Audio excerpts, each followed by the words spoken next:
मेरा पति उसी दिन खो गया था जब उसके मन में किसी और के लिए आकर्षण पैदा हुआ। अब तुम सिर्फ एक परिक्त हो, कहकर तृप्ति सोमू को लेकर अपने कमरे में चली गई।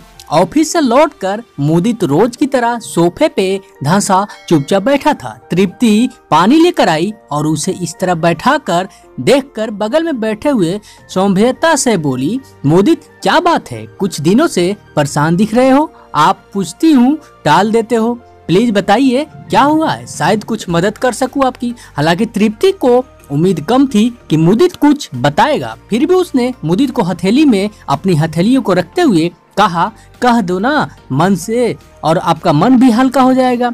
इस बार मुदित ने तृप्ति की ओर देखा, गहरी सांस ली और हल्के से बोला, तुम कहती हो तो मेरी खुशी के लिए कुछ भी कर सकती हो ना।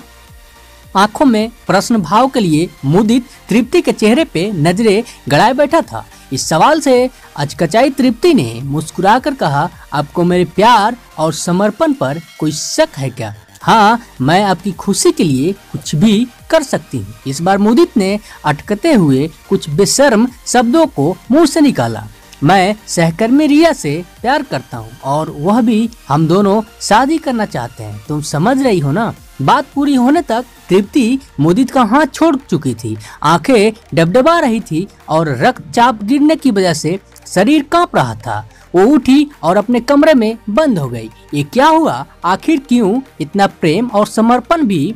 ऐसी नियति ये वही मुदित है जो उसके जॉब करने की बात पर बोला था।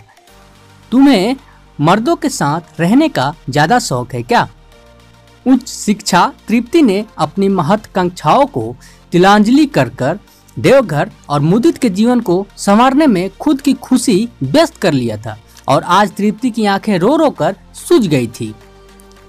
तृप्ति का दिमाग शून्य हो चुका था। तृप्ति ब्लेड उठाई और कलाई पर रखा।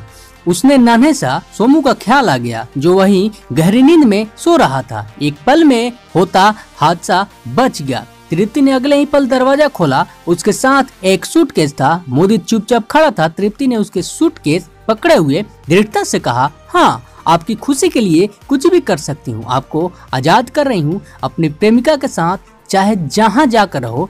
ये मकान मेरे नाम पर लिया गया था तो लीगल इसकी मालकिन मैं हूँ।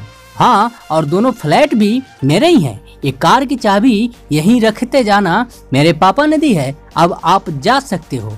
अवाक खड़ा मुदित घर से निकल लिया। उसे शांत सौम्य तृप्ति से कुछ और ही उम्मीद थी। 2 घंटे बाद ही मुदित वापस दरवाजे पर था।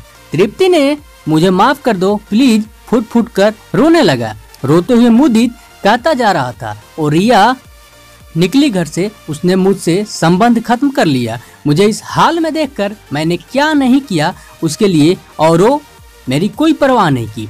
तृप्ति ने दरवाजा खोला और अंदर जाने लगी। पीछे पीछे मुदित काफी मांगते हुए अंदर गया। माफ कर दो ना मुझे, मैं भटक गया था।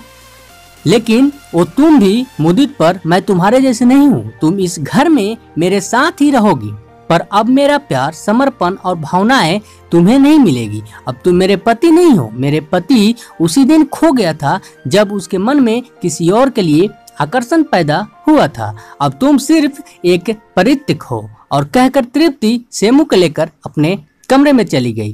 गाइस, कहानी कैसा लगा? आप हमें यूट्यूब पे देख रहे हैं तो सब्सक्राइब कीजिएगा और फेसबुक पे देख रहे हैं तो फॉलो लाइक जरूर कीजिएगा।